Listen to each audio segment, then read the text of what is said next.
we need to feel like we can disagree openly. 56% of workers feel like leaders are even listening, right? Which is down from 65% just 2 years ago. And they think that leaders are out of touch with what we're going through on a daily basis. So leaders really need to learn how to challenge this assumption that psychological safety means always agreeing. It actually means challenging some of the preconceived notions about what inclusion and belonging means so that people feel okay speaking up and speaking out. You're locked in to Burn the Blueprint podcast, where Tony Tidbit and Dr. Bridget Cooper challenge outdated rules and build smarter ways to lead. If you're ready for courage, clarity, and real talk, you're in the right place. All right, team, what blueprint are we burning today? So hi, I'm Tony Franklin, also known as Tony Tidbit. And I am Dr. Bridget Cooper, better known as Dr. B. And welcome to Burn the Blueprint podcast, where we break down outdated corporate playbooks, call out what is not working, and rebuild smarter, stronger, people-centered systems that drive performance. All right, Dr. B. So Dr. B, you ready? Got the lighter right here. I love it because we're going to definitely need it today, because today we're burning down one of the oldest blueprints in corporate America, which is psychological safety. Okay. And what's interesting, Dr. B, one of the things is that somewhere along the way, people have the wrong definition of psychological safety, right? It is a talked about concept in leadership, but at the end of the day, it's the one that's just the most understood, right? Along the way, people kind of looked at it as being soft, psychological safety, right? It became about being nice, being polite, avoiding discomfort, right? And at the end of the day, that's really not what it's about. No, I couldn't agree with you more. I think one of the things we get wrong about is we think of it as not being truthful, but in fact, it's truth without punishment. It's about being able to speak our truths without the fear of repercussions, and not being cruel with our truth, but being real with our truth. Absolutely. So let's dive into that a little bit further so everybody's on the same page. Let's dive into what is psychological safety. Harvard Business School professor and author Amy Edmondson coined the phrase team psychological safety. In a nutshell, it's the shared belief that it's okay to take risks, express ideas and concerns, speak up with questions, and admit mistakes. And here's the important part, without fear of negative consequences. But make no mistake, this is not just about being nice, polite, or making people feel comfortable. Quite the contrary. Admitting to or pointing out mistakes is usually pretty uncomfortable. It's risky and can make people feel exposed, which is why it's important to create an environment where you feel safe and confident that it won't be held against you. 100%. Yeah. Yeah. And here's the thing. I think one of the common misconceptions is this idea that in order to belong, in order to stay connected, we have to all agree. And I think that actually goes against psychological safety, because in order to feel psychologically safe, we need to feel like we can disagree openly. 56% of workers feel like leaders are even listening, right? Which is down from 65% just 2 years ago. And they think that leaders are out of touch with what we're going through on a daily basis. So leaders really need to learn how to challenge this assumption that psychological safety means always agreeing. It actually means challenging some of the preconceived notions about what inclusion and belonging means so that people feel okay speaking up and speaking out. Absolutely. But let's be fair, though, too, right? Where did this all come from? It came from this old blueprint where, you showed up, you don't be a minute late. Right. All right. The boss ran with an iron fist. You never challenged the boss, right? The boss never wanted to be wrong. And when I say boss, I'm talking male and female, right? They never wanted to be wrong. They didn't want you to usurp them, right? And if you had an idea, it had to be their idea, right? So most times people sat back on their hands and don't make a mistake, okay? If you can make a mistake, you get fired. Right? Or you banished what you used to call the doghouse. And you're in the doghouse. And so now, no matter what you do, no matter what you say, no matter what goes on, you don't rate any longer, right? And so at the end of the day, when people see that, they're afraid. And they're not going to speak up. They're not. They'll watch the building burn down. They'll see smoke, and they won't say nothing. Right? They'll let it burn down. Right? Versus, being open and honest, and more importantly, that comes to your point about the leaders being open to feedback, being open to ideas, and more importantly, being open to when their teams make a mistake, that it's a learning opportunity, not an opportunity to degrade them and make them feel less than. 100%. And I think there are also gender-based differences. So we talked in one of our last episodes about DEI and what that means. There are statistics out there that 43% of men feel valued for their input. Only 43% of men. And you think, that's horrible. Well, hang on, Tony. 26% of women feel that, valued for their input. So when you have these drivers of men and women, all of your employees, not fewer than 50%, even if you take men, feeling valued for their input, you have cultures that are not valuing any sort of disagreement. The call outs from, like you said, there's smoke, there's got to be fire. What's going on here? So how are we going to build these systems that create the openness to being able to point out problems and issues when people are not feeling like their input is valued? Let me ask you this. You've been in this field. You work with a lot of companies, a lot of corporations in terms of training leaders, in terms of being able to combat this, and more importantly, to be more effective leaders when it comes to, psychological safety. So talk about some of the things that you've seen. What are some of the symptoms that you see, and when you go to these companies and you start working with them? The avoidance of conflict. When people are talking about everybody being on the same page, we're all like having all these kumbaya moments where there is no, really. But when I hear that, oh yeah, we got a great team, everybody's aligned, we all think the same, like that they're pushing away this idea of having open, honest conflict, challenging leadership, being able to openly discuss hard things, this idea of false alignment, right? I see that all the time. And leaders are thinking that the more people agree with them, the better the job they're doing. And I say, nay. Like that's the opposite of what you want to hear. I want to hear that your people are open and openly challenging some of your preconceived notions about how things are working, because then you're getting actual input and people are driving toward results, not like false harmony. Right. So let me ask you this. Let's dive into that. So when you say, hey, you want to make sure your team is challenging you, they're pushing back on you, what's some of the first responses that do you get from when you hear leaders do it, even from a physical, facial expression? What's some of the things that you hear when you say that to them? So the leaders who are invested in having false harmony do not take kindly to that message. Right. And so when you say false harmony, like, what do you mean?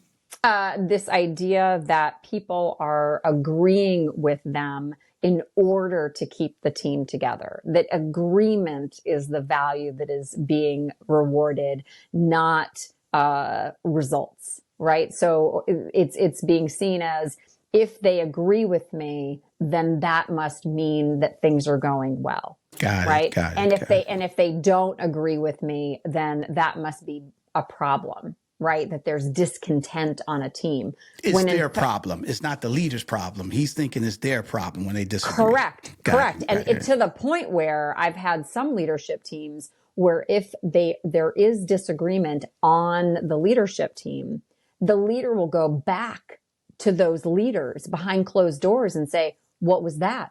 Or start doing passive aggressive things to try to get people back in line to agree with whatever it is that they're championing, because that having that harmony is at the end all be all, versus having the ability to have hard conversations and have people have trouble with wherever the organization is going and wanting to fix bigger problems. Right.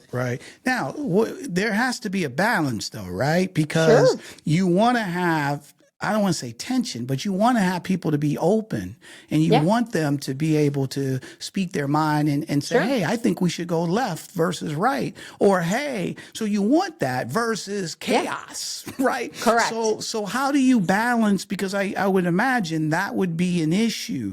That would be the first thing that leaders would go to. Like, if I did that, then it would be chaos, right? Right. Talk a little bit about that.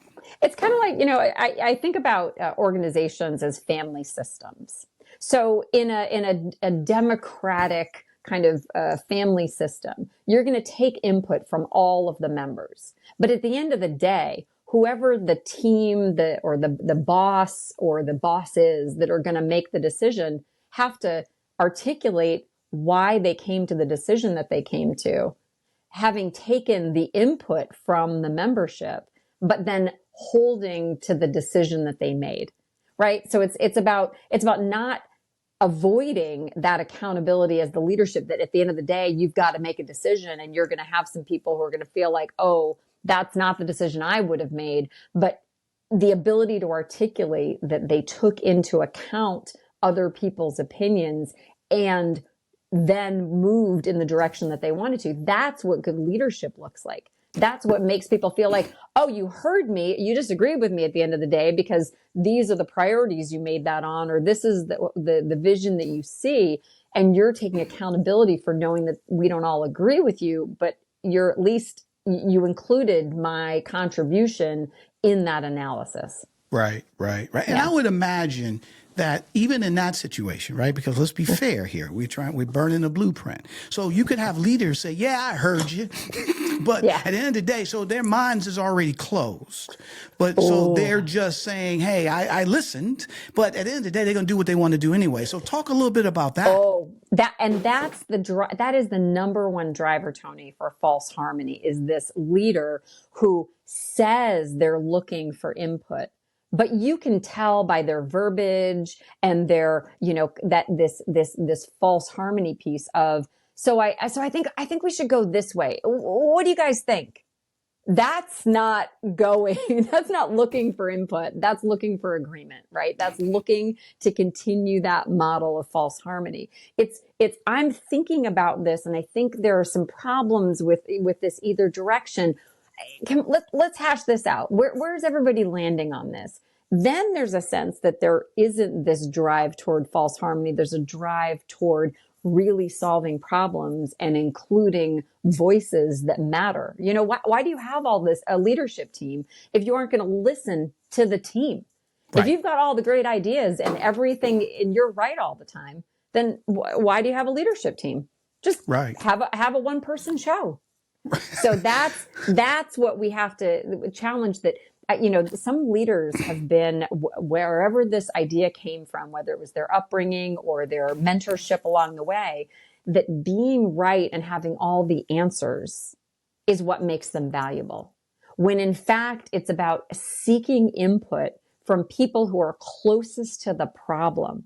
So you can actually find the best solutions that are going to be bought into, that are going to create engagement. Engagement is what drives productivity and profitability. So having people be part of the solution and having their answers be valued is what actually increases engagement and therefore increases productivity and the bottom line.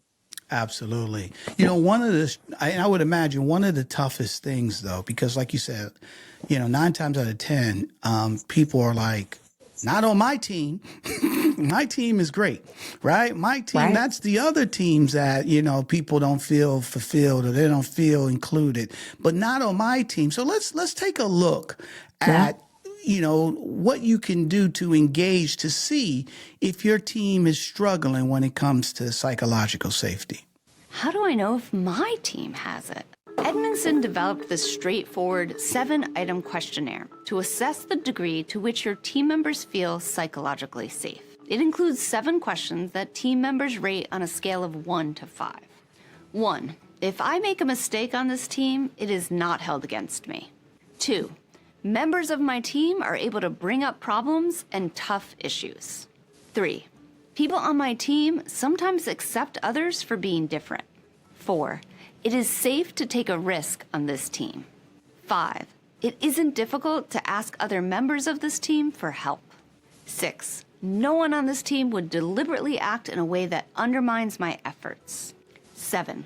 Working with members of this team, my unique skills and talents are valued and utilized. The goal is to use a survey like this one to reflect on your team's experience and be curious about what you could change to improve that experience. I love that she said, be curious. I think curiosity is the most underrated leadership skill because it means that you're not certain. It means that you might not know the answer to the question that you've posed. When you're in law school and you're learning how to litigate, they say you never ask a question you don't already know the answer to. Right? It's the most dangerous thing to walk into a courtroom and ask a question that you aren't 100% sure the answer to. Right? And you've seen probably law programs or heard about lawyers or been in the courtroom yourself and seen when lawyers fall on their face when they do that. Unfortunately, if you use that same logic as a leader, you rob yourself of having all of that talent that you have so desired to be on your team be actually utilized. Yeah. Absolutely. And again, let's back up to the blueprint, right? Because, a lot of this, in my opinion, I'd love to hear your thoughts, is just a lack of leadership training. Because at the end of the day, people are being put in these positions thinking that they're the be all end all. Right. And when you are put in a position to be a leader, you're 9 times out of 10, people ain't thinking about, I need to take input from the team. I need to make sure that they're included. I need to hear their feedback. I need to be fallible and be open, right? And talk about my mistakes or that, hey, I remember when I was coming up and I did this, to make people feel like, oh, he's human or she's human too, right? And so at the end of the day, a lot of this, again, we're talking about a blueprint. When you throw people into a spot and you don't give them any type of training. And then let's also be fair to the leader too, right? At the end of the day, if the team ain't growing, whose fault is it? Theirs. Yeah. If they're not hitting their numbers, whose fault is it? Theirs, right? So their mindset, if I'm going to go down, I'm going to go down doing it my way, because at the end of the day, and so when you have that lack of training, and then you have the responsibility, and then let's be fair too, everything runs downhill. So it's about, Tony Franklin and making sure his team has psychological safety. But is my boss making sure that I have psychological safety, right? Is my boss, when my team makes a mistake, am I getting wiped off the map? Or they're saying, hey, let's chat about it. Oh, I can see where that goes wrong. What did you learn from it? We're great then, right? Or if I come up with ideas or stuff to that nature, are they going to be receptive to it? You see my point here? Oh. So if the whole blueprint is raggedy from the top down, I'm definitely going to take care of my team. But if I'm not feeling it, and then they're squeezing me, and at the end of the day, self-preservation comes first, then it's going to be hard to implement and be 100% in this when I can implement it, but I'm not receiving it from my end. Talk a little bit about that. Yeah, I mean, I think there are 2 themes that I don't know if you knew that you brought them up, but it was I'm curious. Ego Yes, ego. And listen, ego's not a bad word. Sometimes when I bring up ego, people are like, I don't have an ego. No, we all have ego. Egos, yes. It's how important and centered is your ego? How vulnerable do you feel comfortable being, right? How open are you to conflict? So ego and conflict. And those two leadership skills are so underdeveloped in humans, like in people. And if they're underdeveloped in people, guess what? They're underdeveloped in leaders. And so one of the things that I am so passionate about teaching is the ability to have conflict and to not have our egos damaged, but actually get stronger and clearer as a result of being able to have healthy conflict.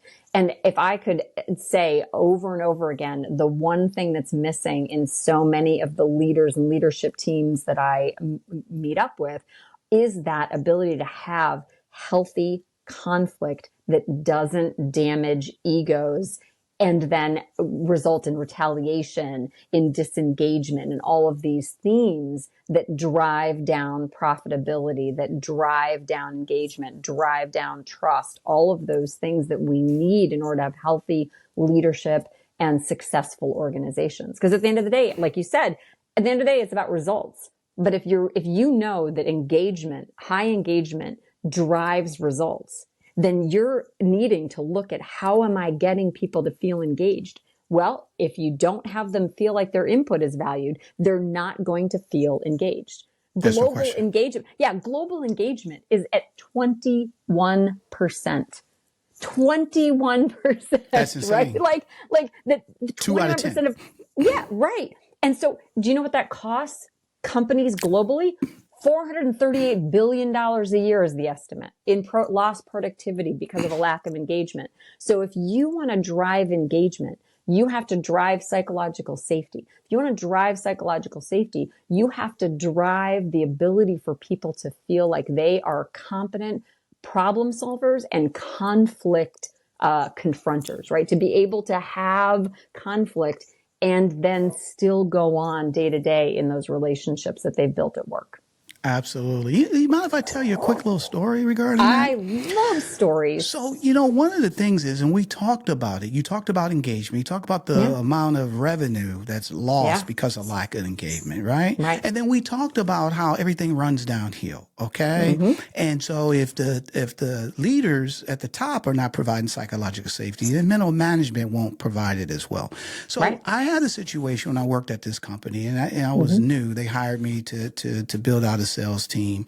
And I was new. And at the end of the day, I had to learn the new product. I had to hire people and then I had to train them on that and drive revenue at the same time.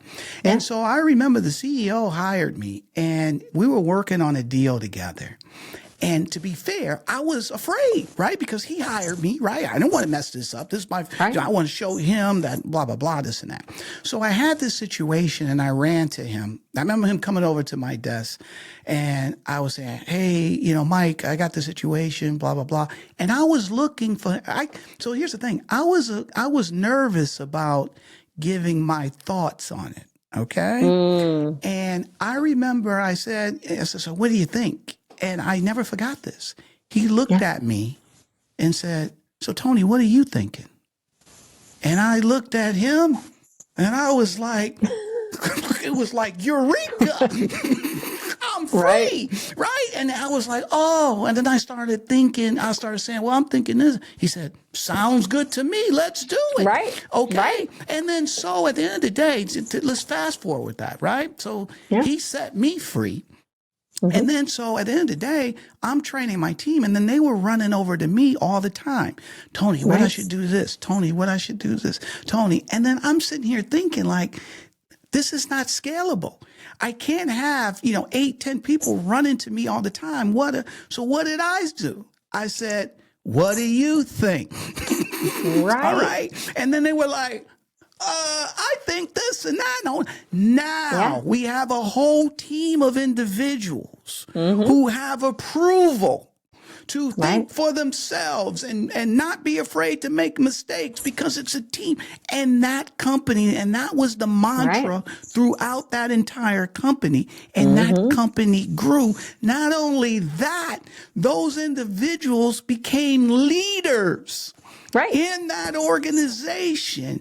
And because that company provided psychological safety, right? And made everybody's feel like they belong and their thoughts mattered. And that, hey, let's come up with your ideas and let's do that from a productivity, from a revenue standpoint, that company grew as well.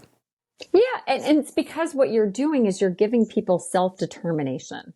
You're meeting their need for control. You're meeting their need for passion and purpose. You're meeting their need for connection. You're meeting their need for validation. Those are the 4 core needs. And when you meet those by giving people who are closest to the problem input for how to solve it, right? Like, what does the CEO know about how to fix a problem on the manufacturing floor? I've worked for manufacturing companies, and when you don't talk to the people on the line who are watching the waste and watching the errors and watching the breakdowns, you're losing so much ground, and that's what your boss was modeling for you was if you're closer to the problem than I am, then you are closer to the solution. Tony, you make it happen, right?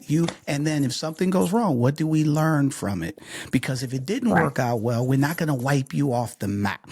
All right? Because at the end of the day, there are going to be mistakes that happen. That is life, right? So at the end of the day, you have to empower your employees, right? That it's okay to make mistakes. Let's just learn from them, right? We don't want people holding back. We want to unleash them where they're going out and they're being the best them because that's going to help the company grow.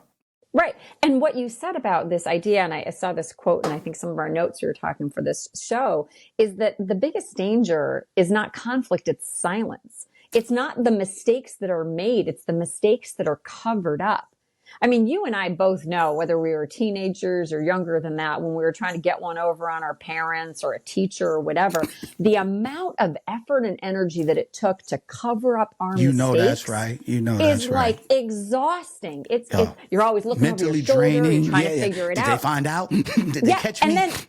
And if there's a problem and it hasn't been corrected, then there's going to be, it's like the domino effect of those problems. You're going to have more and more and more. And by the time you get to unravel the final one, holy cow, how much money are you investing in trying to correct that problem? So if you have a culture that is excited about bringing up a problem in order to solve it at the first interval, at the first occasion of the problem, you're going to prevent so many more problems and issues down the line. So, like, how do you want to use your energy? How do you want to use your staff? Covering up problems or bringing them to your attention? Create that psychological safety that mistakes are learning opportunities.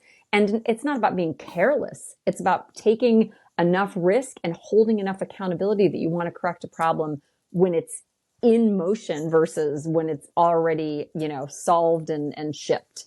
Absolutely. So look, you've already spoke about a couple of solutions. Let's take a look at some other solutions that teams and leaders can incorporate to make sure that they're having psychological safety with their team throughout.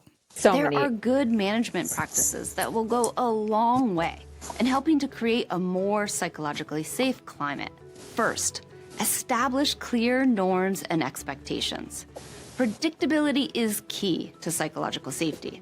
If employees have the expectation that they will be treated fairly and feel supported, they'll probably feel more comfortable sharing candid opinions and ideas. Next, make it clear why employees' voices matter. The default for a lot of people is to keep their ideas to themselves. It's much safer and easier that way. Edmondson urges managers to override that instinct by clearly stating why you need to hear from them and why their viewpoint and input matters. Open communication is essential, so get specific and let them know how hearing their ideas might affect work outcomes. Also important, admit your own fallibility. Leading by example is key. Normalize vulnerability and humility by admitting mistakes and showing what you've learned from them. By modeling how to be respectful, open to feedback, and willing to take risks, you'll pave the way for others to follow suit. And actively invite input. Even if you're modeling the right behavior, you can't assume team members will tell you what they're thinking. Edmondson says you need to explicitly request their input by asking open-ended questions like, what are you seeing? What are your thoughts on this? Where do you stand on this idea? And finally, respond productively. Just saying you want people's input is not enough. When they speak up with a kooky idea or tough feedback, your response really matters. If they feel blamed, embarrassed, or shut down, there's a good chance they won't take that risk again. But if you are appreciative and curious, asking good questions that show you're open-minded, you'll boost the chances they'll feel safe to keep sharing feedback in the future. 100%. I was just nodding. I don't know if you saw me. I was nodding along the entire time. I was like, yes, Amy Edmondson, yes. Yes, all of those things. And it goes back to that idea of being able to structure psychological safety. It's not this like nebulous term that just kind of floats out there that's only for psychologists and, leadership coaches like me.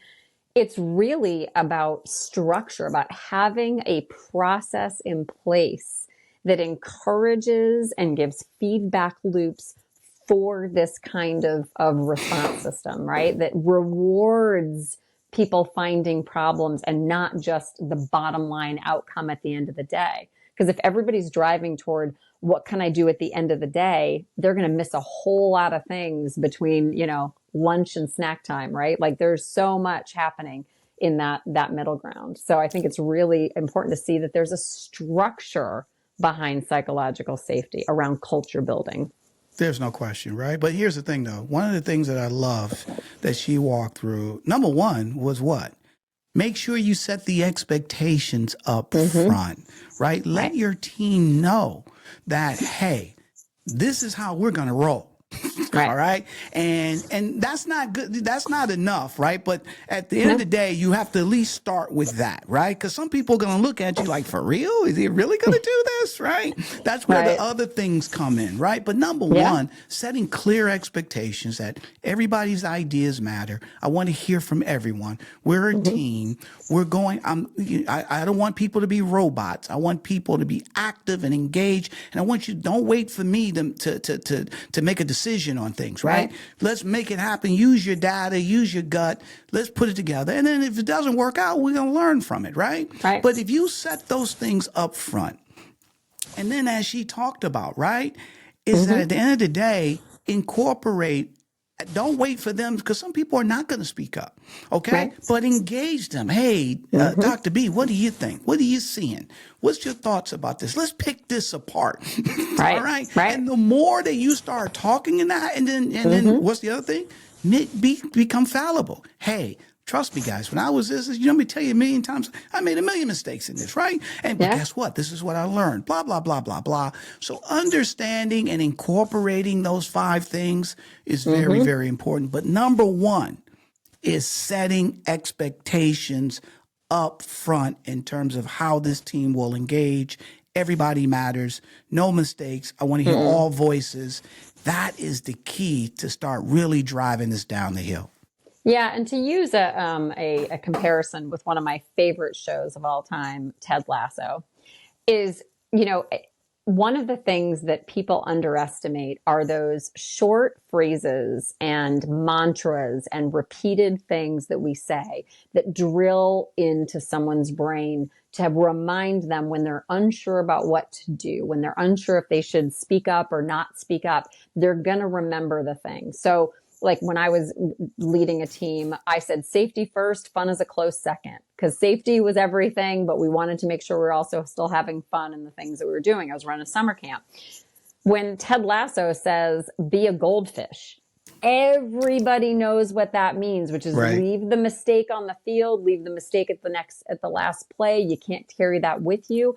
And that, when they say be a goldfish over and over again, that creates a culture of psychological safety that they can make a mistake and not have to keep like beating themselves up over it or be beat up about it later. They learn from it, they move on.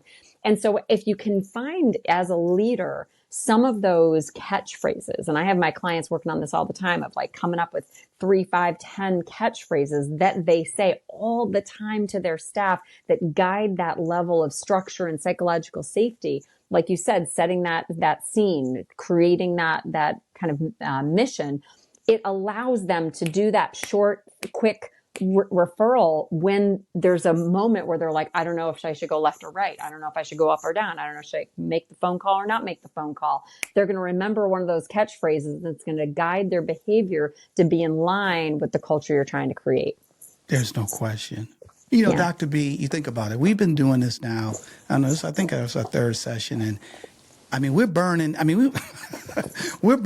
blueprints like no other, right? And Pyros so, I mean, here, yeah. at the end of the day, it's for the benefit of everyone out there who are leaders, who want to have a better organization, who want their employees to be engaged, to be successful. Because at the end of the day, when the employees are successful, the company is successful, right?